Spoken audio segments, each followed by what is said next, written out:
સત્યની સાથે જનતાનો અવાજ। નમસ્કાર અને 24 ન્યૂઝ નેટવર્કમાં આપનું સ્વાગત છે।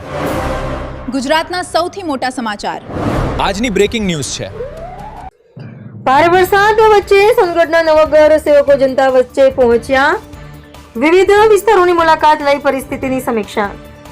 સમગ્ર ગુજરાત સહિત દેશના અનેક રાજ્યોમાં છેલ્લા કેટલાક દિવસોથી ધોધમાર વરસાદ વરસી રહ્યો છે। તાપી જિલ્લામાં પણ અનેક વિસ્તારોમાં સતત ભારે વરસાદ નોંધાઈ રહ્યો છે। સોનગઢ નગરમાં પણ અતિ ભારે વરસાદ પડ્યો હતો। જો કે નગરની ભૌગોલિક રચના અને વરસાદી પાણીના યોગ્ય નિકાલની વ્યવસ્થાને કારણે વરસાદ બંધ થયાના થોડા જ સમયમાં મુખ્ય માર્ગો પરથી પાણી ઉતરી જતા જનજીવન ઝડપથી ફરી સામાન્ય બન્યું હતું। ભારે વરસાદને ધ્યાનમાં રાખીને સોનગઢ નગરપાલિકાના નગરસેવક વિજયભાઈ વસાવા અને કિશોર ચૌધરીએ નગરના વિવિધ વિસ્તારોની મુલાકાત લીધી હતી। તેમણે વરસાદના કારણે ક્યાંય પાણી ભરાવાની સ્થિતિ, રસ્તાઓ પર અવરજવર, ગટર વ્યવસ્થા તેમજ નાગરિકોને કોઈ મુશ્કેલી કે નુકસાન થયું છે કે નહીં તેની સ્થળ પર જઈ માહિતી મેળવી હતી। વિવિધ વિસ્તારોમાં રહી સ્થાનિક રહેવાસીઓ સાથે વાતચીત કરી તેમની રજૂઆતો પણ સાંભળી હતી। નગરસેવકોએ જણાવ્યું હતું કે વરસાદી પરિસ્થિતિ દરમિયાન નાગરિકોની સુરક્ષા અને સુવિધા તેમની પ્રથમ પ્રાથમિકતા છે।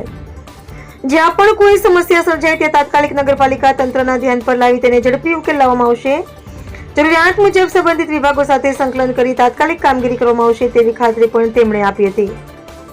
મુશ્કેલ સમયમાં જનપ્રતિનિધિઓ પોતાની વચ્ચે આવી લોકોની સ્થિતિની માહિતી લેવા સ્થાનિકોમાં સંતોષ અને વિશ્વાસનું વાતાવરણ જોવા મળ્યું હતું। અનેક નાગરિકોએ જણાવ્યું હતું કે વરસાદ જેવી આપત્તિજનક પરિસ્થિતિમાં નગરસેવકો દ્વારા જાતે સ્થળ પર આવી સ્થિતિનું નિરીક્ષણ કરવું અને લોકોની સમસ્યાઓ સાંભળવી એ પ્રશંસનીય કામગીરી છે।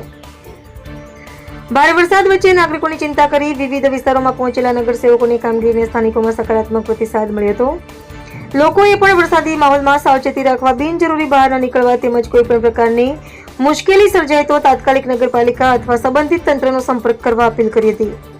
રિપોર્ટર હાર્દિક જોશી, દક્ષિણ ગુજરાત।